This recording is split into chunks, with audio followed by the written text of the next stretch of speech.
declara para Abraão sua promessa que ele seria pai de uma grande nação, aproveitando para mudar o nome de Abrão para Abraão, juntamente o nome de sua esposa de Saraí para Sara.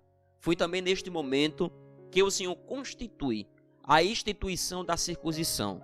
Toda essa história é narrada no capítulo 17 do Gênesis. Depois dessas coisas, aparecem 3 anjos a Abraão, estando ele nos carvalhais em Maré, estando ele assentado à porta da tenda, quando se tinha aquecido o dia. Abraão recebe esses seres angelicais, reconhecendo o Senhor Deus entre eles. Quando falamos de Deus em forma vista, usamos a palavra teofania. Nesse texto significa Deus escondido no anjo, porque teofania quer dizer a forma vista de Deus.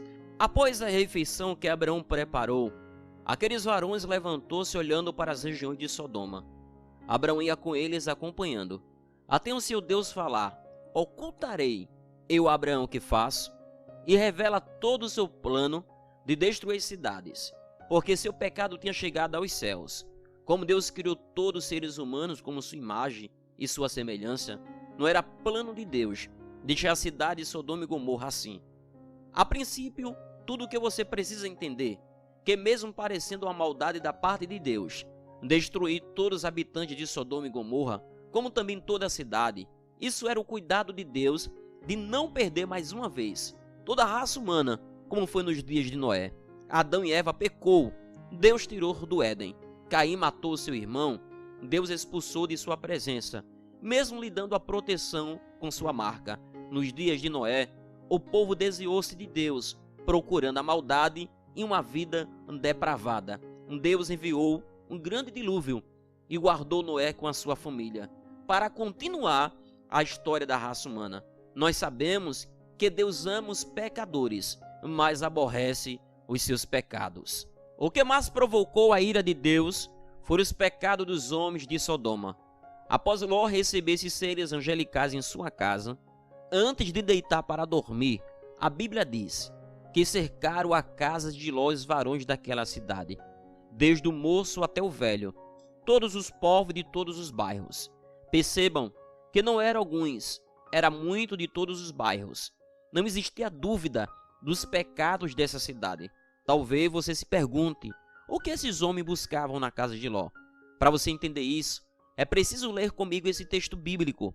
Gênesis capítulo de número 19, do verso 4 ao verso de número 5. Antes, porém, de eles conseguir chegar à cama, os homens da cidade cercaram a casa, jovens e velhos. Todos os homens de todas as partes de Sodoma chamaram a Ló e lhes disseram: onde estão os homens que vieram para passar a noite com você? Tragam para fora. Nós desejamos nos relacionar sexualmente com eles. Esse pecado era tão abominável por Deus, que o mesmo deixou muito claro em Levítico capítulo 20, versículo 13. Se um homem se relacionar sexualmente com um homem, como se fosse mulher, os dois cometeram uma abominação e serão executados. Seu sangue está sobre eles. Para Deus esse pecado é tão grave que entre os filhos de Israel era executado qualquer um que praticasse tal ato.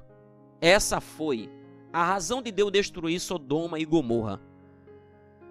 Já no Novo Testamento, o apóstolo Paulo ensina para os romanos que o pecado era tão grave que até mesmo os que não praticavam, mas aprovavam aqueles que praticavam, na visão de Deus terá a mesma reprovação.